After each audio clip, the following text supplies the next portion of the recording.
Assalamualaikum warahmatullahi wabarakatuh. Perkenalkan, nama saya Anggun Aulia, NIM 20016056, jurusan Pendidikan Bahasa Indonesia dalam mata kuliah Pengantar Psikolinguistik dengan dosen DRA Ermawati Arif, MPD, dengan kode seksi 202101016088. Kali ini saya akan mempresentasikan materi yaitu mengenai gangguan keterampilan berbahasa. Yang pertama, gangguan keterampilan berbahasa. Keterampilan berbahasa adalah kemampuan dan kecekatan menggunakan bahasa yang meliputi membaca, menulis, dan menyimak. Menyimak atau mendengarkan dan membaca adalah kemampuan reseptif menerima pengertian karena seseorang tidak perlu memproduksi bahasa. Yang kedua, keterampilan berbahasa ini menempatkan seseorang untuk dapat menerima dan memahami bahasa.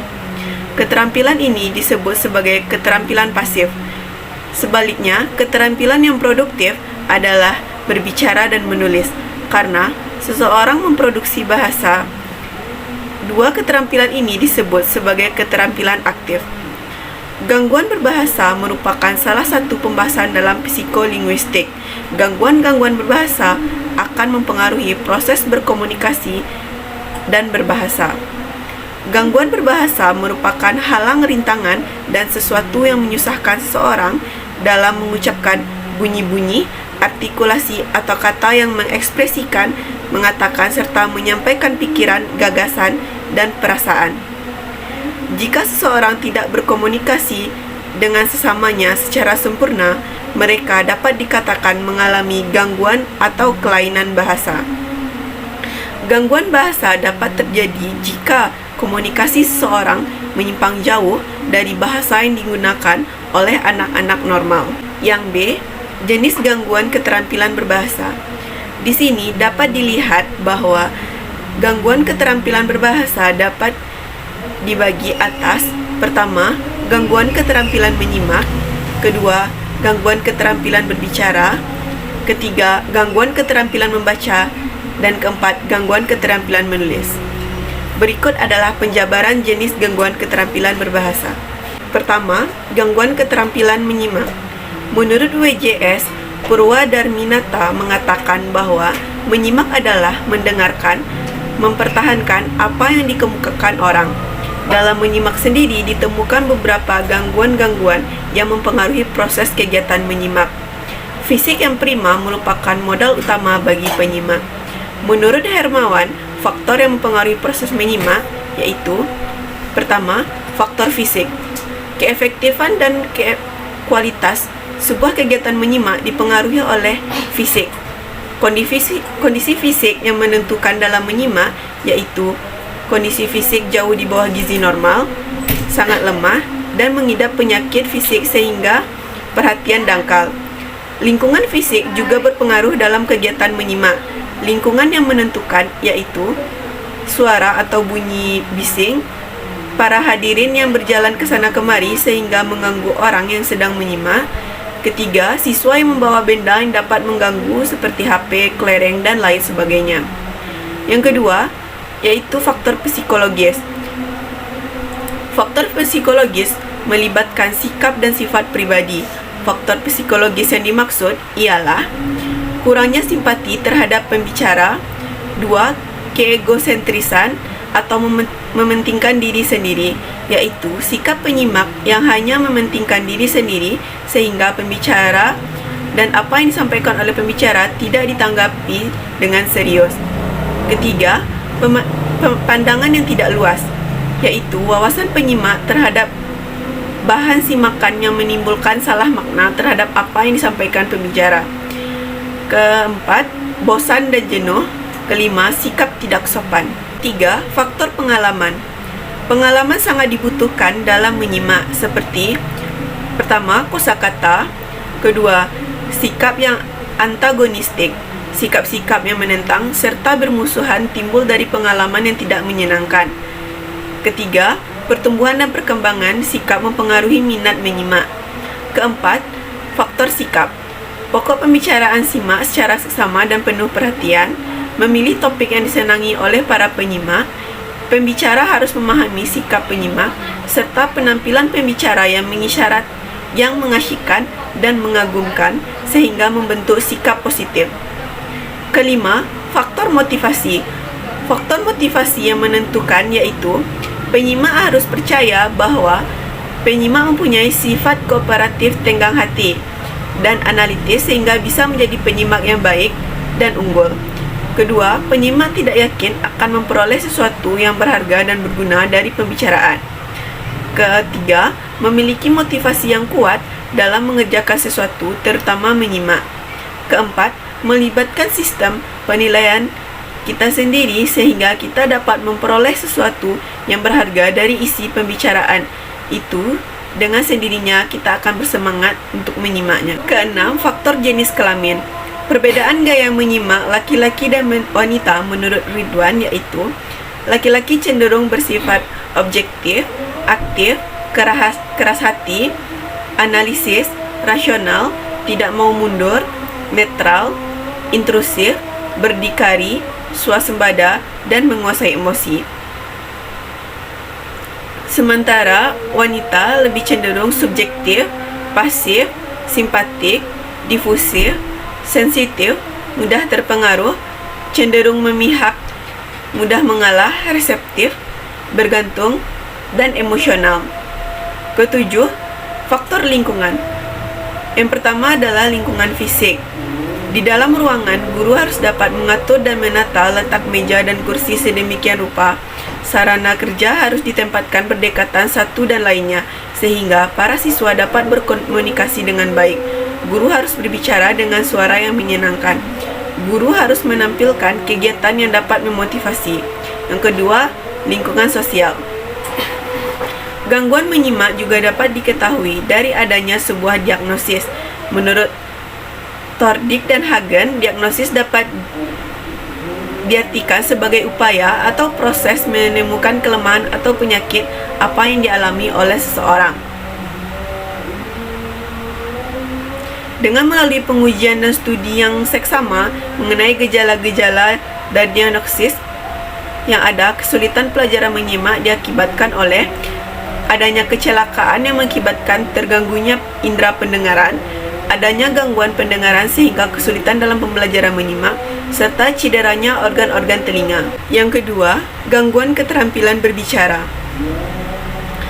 Berbicara merupakan proses menghasilkan ujaran atau perkataan yang dihasilkan oleh alat ucap. Gangguan berbicara berdasarkan proses memproduksi ujaran dikelompokkan atas 4, yaitu yang pertama, gangguan berbicara akibat faktor pulmonal. Hal ini umumnya dialami oleh penderita penyakit paru-paru. Menderita gangguan berbicara dikarenakan penderita kurang memiliki kekuatan bernafas, sehingga umumnya penderita berbicara dengan nada yang monoton, volume suara yang sangat kecil, dan putus-putus. Kedua, gangguan berbicara akibat faktor pita suara. Suara yang serak dan bahkan kadang hilang adalah salah satu ciri gangguan pada pita suara. Ketiga, gangguan akibat faktor lingual. Gangguan ini ditandai lidah yang akan terasa sakit bila digerakkan. Biasanya, keadaan ini menyerang mereka yang lumpuh lidah karena penyakit stroke. Keempat, gangguan akibat faktor resonansi. Gangguan ini mengakibatkan suara sengau pada penderitanya karena rongga mulut dan rongga hidung yang digunakan untuk berkomunikasi terganggu. Hal ini ditemui pada penderita bibir sumbing. Tak hanya itu, gangguan kefasihan juga mempengaruhi keterampilan berbicara. Penderita yang mengalami gangguan kefasihan berbicara biasanya mengalami gagap, pengulangan kata. Selanjutnya, gangguan artikulasi.